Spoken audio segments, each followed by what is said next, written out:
Continuons à discuter les apports de la critique épistémologique de Karl Popper contre la psychanalyse. La dernière fois, on a brièvement discuté de son critère de démarcation entre science et pseudoscience, et critère qu'il situe dans le caractère réfutable des énoncés scientifiques. Je le redis encore rapidement, selon Karl Popper, un énoncé scientifique, la moindre des choses, c'est qu'il puisse être réfuté. Mais ça n'est pas la seule, ça n'est pas la seule critique qu'il fait. Pour déplier un autre aspect de la critique poppérienne de la psychanalyse, il nous faudra introduire un troisième personnage à côté de Sigmund Freud et Karl Popper, Alfred Adler. Alors, Alfred Adler, c'est un des pionniers de la psychanalyse, un des psychanalystes de la première heure. C'est un des premiers qui a décidé de faire sécession avec le paradigme psychanalytique, auquel il avait des critiques à formuler. Cette séparation, le moment où Alfred Adler quitte le paradigme psychanalytique, on peut le dater en 1911. Et à partir de 1912, Alfred Adler fonde son propre courant, qu'il va appeler la psychologie individuelle, qui est à la fois un courant théorique et psychothérapique, concurrent du paradigme psychanalytique. Pourquoi j'introduis Alfred Adler? C'est que Karl Popper découvre la psychanalyse à travers Adler. Il découvre la psychanalyse à travers Adler en 1919. C'est-à-dire qu'en 1919, ça fait déjà 8 ans qu'Alfred Adler n'est plus un psychanalyste, et que Karl Popper va travailler avec lui en pensant qu'Adler est représentatif du courant psychanalytique. Alors, la biographie de Karl Popper est très intéressante, et son parcours intellectuel, son trajet intellectuel est passionnant. Mais donc dans son jeune âge, quand il n'a encore que 17 ans, Karl Popper est très intéressé par deux courants notamment, deux courants intellectuels, la psychanalyse et le marxisme et le socialisme. Et donc Popper va décider de devenir volontaire auprès d'un psychologue socialiste en pensant que c'est auprès d'Adler qu'il va découvrir et se renseigner sur la psychanalyse. Il y a une anecdote qui vaut la peine d'être rapportée, donc je vous la rapporte sous la plume de Karl Popper. Voilà ce qu'il écrit donc en 1963 dans son livre Conjectures et réfutations. Les analystes freudiens soulignaient que leurs théories étaient constamment vérifiées par leurs observations cliniques. Pour ce qui est d'Adler, j'ai été impressionné par une expérience personnelle. Un jour, en 1919, je lui rapportai un cas qui, à mes yeux, ne paraissait pas particulièrement adlérien, mais il n'éprouva aucune difficulté à analyser dans les termes de sa théorie des sentiments d'infériorité, des complexes d'infériorité, bien qu'il n'ait même pas encore vu l'enfant, donc sans voir le patient. Légèrement choqué, je lui demandai comment il pouvait être aussi sûr. « À cause de mon expérience 1000 fois répétée, répondit Adler, sur quoi je ne pus m'empêcher de dire « Et avec ce nouveau cas, je suppose, votre expérience est devenue une expérience 1001 fois répétée. » Voilà. Donc, c'est très intéressant, parce que Popper n'a que 17 ans, et il voit déjà qu'il y a un problème. Ce que Popper est en train de réaliser, c'est ce qu'aujourd'hui nous appelons le biais de confirmation d'hypothèse. C'est que le clinicien, quel que soit son courant théorique en fait, le reproche de Popper vaut pour tout courant de la psychologie, mais ça vaudrait aussi pour le médecin, et au sens large, pour tout chercheur en fait. Il est toujours possible que le clinicien chercheur ne voit dans le matériel clinique que ce qu'il a bien envie de voir, et en l'occurrence que ce qui vient confirmer ses présupposés théoriques. Donc c'est ce qu'aujourd'hui on appellerait les biais de confirmation d'hypothèse. Autre point que va également percevoir Popper, c'est qu'il est également possible que le clinicien-chercheur suggère, influence ses patients à ses propres théories. Mais également, il est toujours possible que les patients se conforment, plus ou moins volontairement, plus ou moins inconsciemment, se conforment aux théories qu'ils supposent être les bonnes théories de leurs soignants, de leurs thérapeutes. Bon, cette critique de Popper est absolument recevable, tout à fait pertinente, et ça vaut vraiment la peine que tous les courants de la psychologie, toutes les méthodes psychothérapeutiques se soucient de cet aspect-là. Je continue un instant sur la pensée de Popper, voilà ce qu'il écrit aussi. Cela ne signifie pas que Freud ou Adler ne voyaient pas certaines choses correctement. Je ne doute pas pour ma part qu'une bonne partie de ce qu'ils disent soit d'une importance considérable et puisse très bien jouer son rôle un jour dans une science psychologique qui soit testable, on pourrait dire qui soit expérimentale. Mais cela signifie que les observations cliniques, dont les analystes croient naïvement qu'elles confirment leur théorie, ne peuvent en aucune façon le faire plus que les confirmations quotidiennes que les astrologues trouvent dans leur pratique. Voilà. Là, on a vraiment la formulation popperienne du biais de confirmation d'hypothèse. Et je le répète, là, c'est une critique que Popper adresse aux psychanalystes, mais en réalité, elle vaut pour tout courant de la psychologie. On ne peut jamais faire valoir finalement que je connais un patient qui a confirmé mon hypothèse. Ça n'est jamais un argument suffisant. Disons que c'est un argument plutôt pauvre épistémologiquement parlant. Ça ne pourra jamais être une preuve suffisante. Ceci dit, cette critique de Popper, en réalité, Popper n'est pas du tout le premier à l'avoir formulée. Je lui connais au moins un prédécesseur, c'est Freud.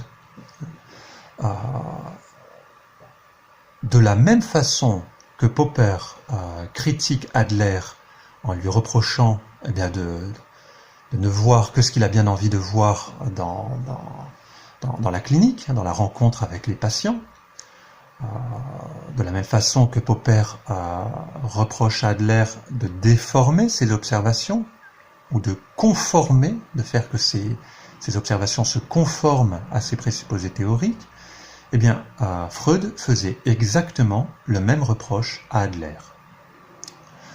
Alors, il y a plusieurs reproches que Freud faisait à Adler.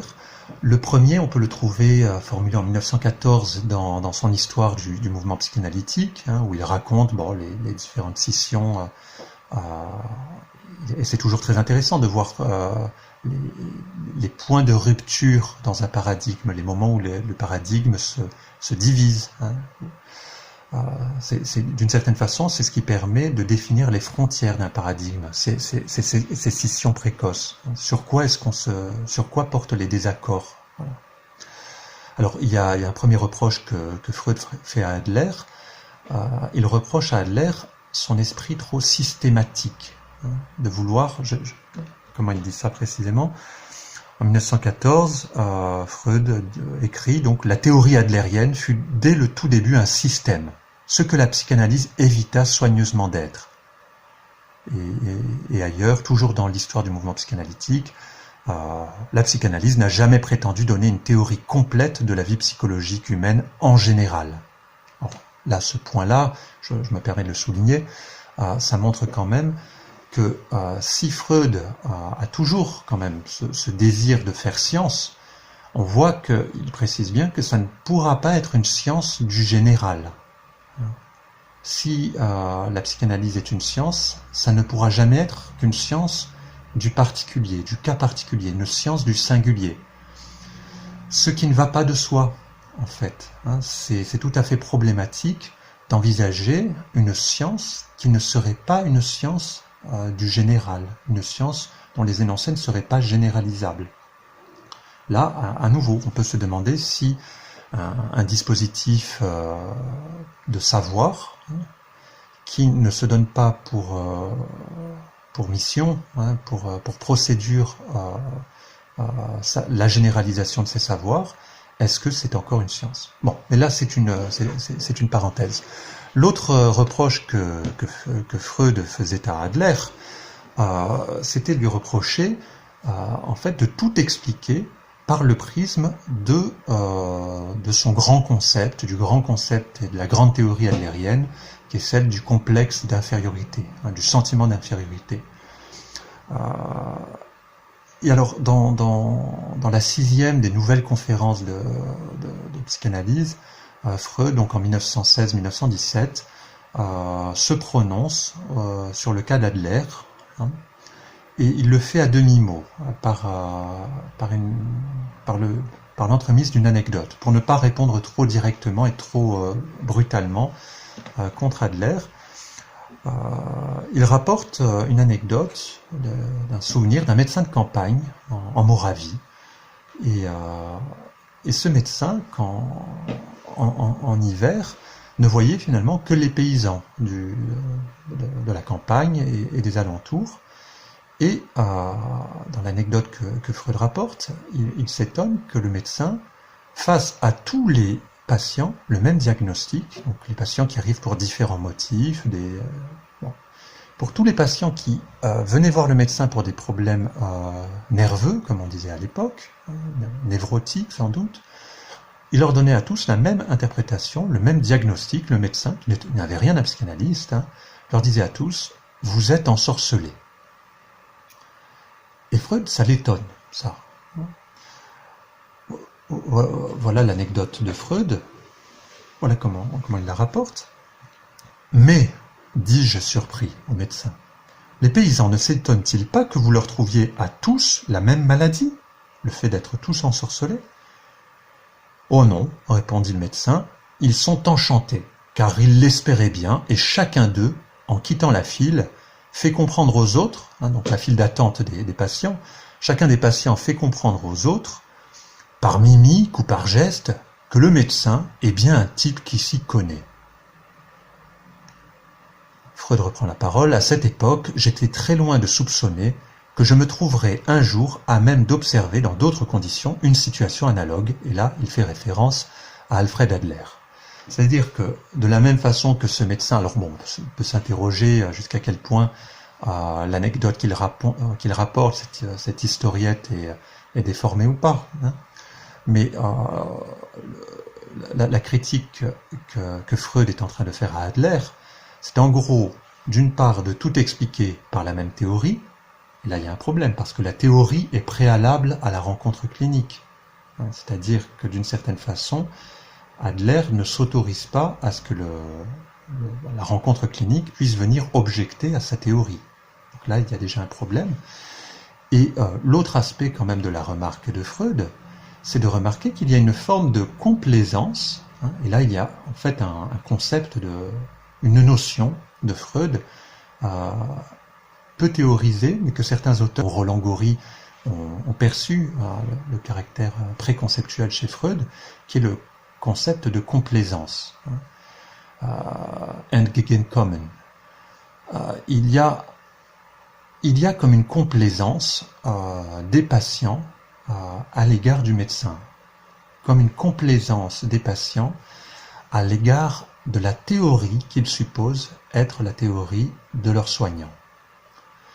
Un peu comme si les patients savent bien en fait que la théorie qu'Adler a à l'esprit, c'est la théorie du complexe d'infériorité, que leur problème va s'expliquer par le complexe d'infériorité. Et le patient ne choisit pas son thérapeute par hasard.